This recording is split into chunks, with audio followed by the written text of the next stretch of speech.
Welcome back to Riya Alish guys. So फटाफट आज हम कुछ इंपॉर्टेंट टिप्स के बारे में बात कर लेंगे हेयर स्मूथनिंग से पहले, जिनको जानना बहुत ज़रूरी है। अगर आप हेयर स्मूथनिंग या हेयर स्ट्रेटनिंग कराने का सोच रहे हो तो कुछ चीज़ें प्लीज़ जान लो, स्पेशली अगर आप हेयर स्मूथनिंग कराने जा रहे हो, क्योंकि मैंने खुद हेयर स्मूथनिंग कराया है। आज ऑलमोस्ट मोर देन 10 डेज हो गए हैं, जो मेरा पर्सनल एक्सपीरियंस रहा है with the products and with the professional who did my smoothening. उसके बारे में मैं डिटेल्स में आपके साथ बात करूंगी आज इस वीडियो में। So without further do let's get started. So सबसे पहले जो चीज़ मैंने की थी, मैं हमेशा किसी भी टाइप के केमिकल ट्रीटमेंट से मैंने अपने बालों को दूर रखा था, पर क्योंकि मेरे बाल बहुत ज़्यादा वेवी है और कहीं जाने से पहले बार बार उन्हें स्टाइलिंग करने का टाइम मुझे मिल नहीं रहा था, तो फाइनली मैंने जब अपना मन बनाया कि मैं हेयर स्मूथनिंग कराऊंगी, तब मैंने 2-3 वेल नोन जो पार्लर्स है वहाँ पे मैंने कॉल किया और वहाँ पे मैंने बेसिक उनका एक बजट पूछा कि क्या क्या उनका बजट है, किस तरह से वो मतलब क्या स्टार्टिंग रेंज है। क्योंकि मेरी जो हेयर लेंथ है, मैंने उनको बोला कि मेरी हेयर लेंथ जो वो काफ़ी कम है, बहुत लंबे बाल नहीं है मेरे, लेकिन मेरे बालों की डेंसिटी काफ़ी है, मेरे बाल काफ़ी घने हैं। उन्होंने मुझे 4,000 to 5,000 का स्टार्टिंग रेंज बताया था। मैं पार्लर जाकर 4 to 5 आवर्स नहीं स्पेंड कर सकती थी, तो मैं किसी ऐसे इंसान को ढूंढ रही थी जो घर पे आके मेरा स्मूथनिंग करवा दे। तो लकीली मुझे एक ऐसी प्रोफेशनल मिल गई जो घर आकर जिन्होंने मेरा स्मूथनिंग कराया। अब आप घर बुलाकर किसी को स्मूथनिंग कराओ या कहीं जाकर आप स्मूथनिंग कराओ, कुछ चीज़ें जान लेना बहुत ज़रूरी है। ड्यू टू मच नॉइस मैंने लोकेशन थोड़ा सा चेंज किया है, so bear with me. Okay, so L'Oreal के साथ साथ दूसरे भी ब्रांड्स हैं जिनकी भी हेयर स्मूथनिंग लोग कराते हैं, पर मैंने लॉरियल को ही प्रेफर किया था। अब जिस भी ब्रांड को आप चूज करो, इंपॉर्टेंट ये है कि आपको मेक श्योर करना है कि सारे ही product, specially the cream and the neutraliser, ये दोनों चीजें यूज की जाती है हेयर स्मूथनिंग के प्रोसेस में, तो ये दोनों चीजें सेम ब्रांड का हो, ये आपको मेक श्योर करना है। एक और भी चीज आपको ध्यान रखना है, वो ये है कि जो प्रोडक्ट आपके बालों में यूज किया जा रहा है, क्या वो बहुत पुराना है या फिर वो एक्सपायर्ड तो नहीं है।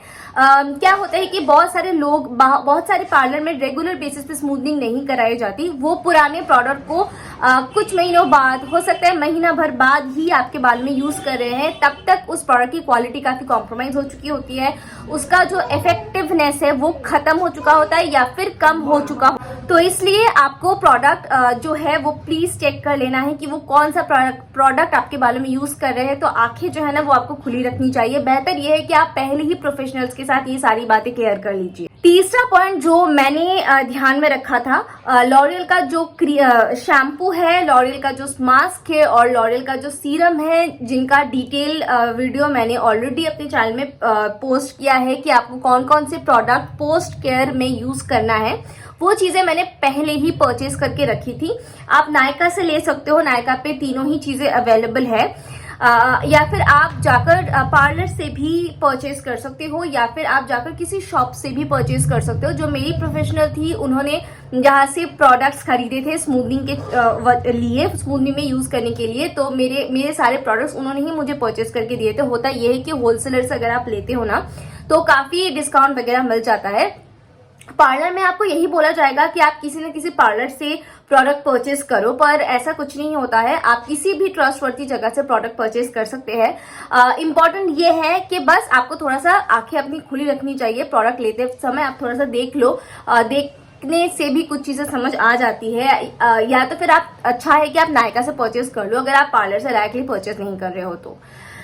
उसके बाद जिन चीज का आपको ध्यान रखना है वो ये है कि हेयर स्मूथनिंग, सपोज समझ लो आप राइट साइड से शुरू होकर जब लेफ्ट साइड तक पहुंचता है ना, तब तक ये जो बालों में प्रोडक्ट जो है वो काफी टाइम तक रह चुका होता है। तो बेस्ट ये है कि दोनों जन कम से कम साथ में आपका स्मूथनिंग प्रोसेस करे। एक जन इस साइड का करे तो दूसरे जन इस साइड का करे, क्योंकि जो क्रीम है ना वो एक सर्टेन टाइम तक ही आपके बालों में रखना होता है। यहाँ से करते करते यहाँ जाएगा, फिर यहाँ पे जब 10 मिनट होंगे तब यहाँ ऑलरेडी 20 मिनट हो चुके होंगे। समझ रहे हो मेरी बात? तो दिस इज द पॉइंट। तो ये कुछ चीजें, बेसिक चीजें थी जिनके बारे में मैंने रिसर्च करा था। मैंने भी रिसर्च करके ही पता किया था, तो मैं अपना वर्जन उसके साथ मिक्स करके आप लोगों को बता रही हूँ।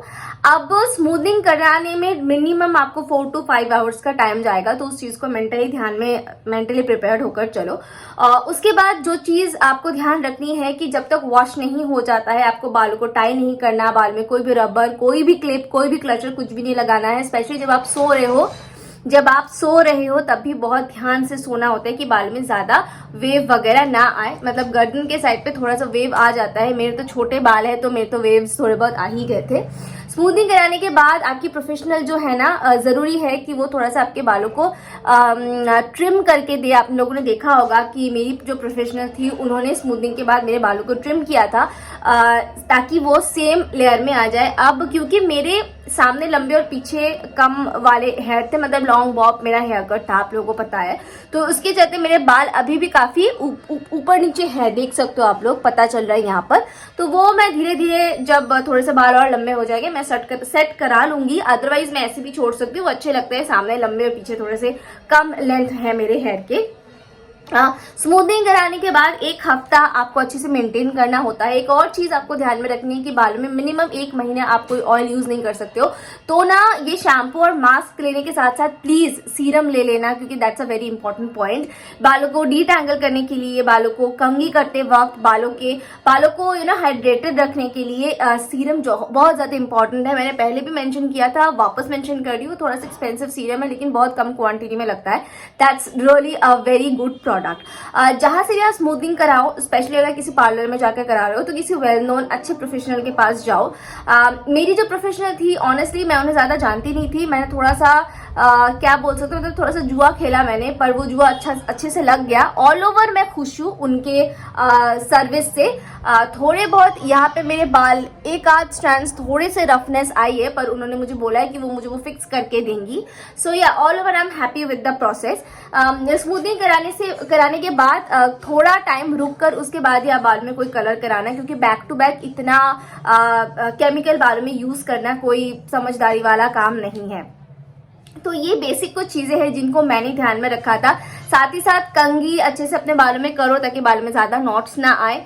And this was the basic कुछ चीजें जो आपको हेयर स्मूथनिंग कराने से पहले जान लेनी चाहिए, दिमाग में रखनी चाहिए। अगर इन सब चीजों के साथ आप चल सकते हो तो ही स्मूथनिंग कराओ, अदरवाइज थोड़ा सा सोच समझ के कराओ, क्योंकि एक्सपेंसिव ट्रीटमेंट है। कराओगे फिर खराब हो जाएगा, मेंटेन नहीं कर सकोगे तो वो कोई मतलब काम की बात तो है नहीं। दूसरी बात, महीने में 1 बार स्पा जरूर कराना है स्मूथनिंग अगर आप करा रहे हो। इतने अच्छे बाल सिल्की स्मूथ है ना, अगर आपके बाल खुद रफ फील होंगे ना तो आपको खुद से ही अच्छा नहीं लगेगा। जैसे मैं पहले उतने अच्छे से रूटीन मेंटेन करके बाल में मास्क और सीरम वगैरह इतना नहीं लगाती थी, पर अब लगाने लगी हूँ, क्योंकि ये लुक एज इट इज रहे, उसके लिए इंपॉर्टेंट है कि हम बालों का प्रॉपर केयर करें।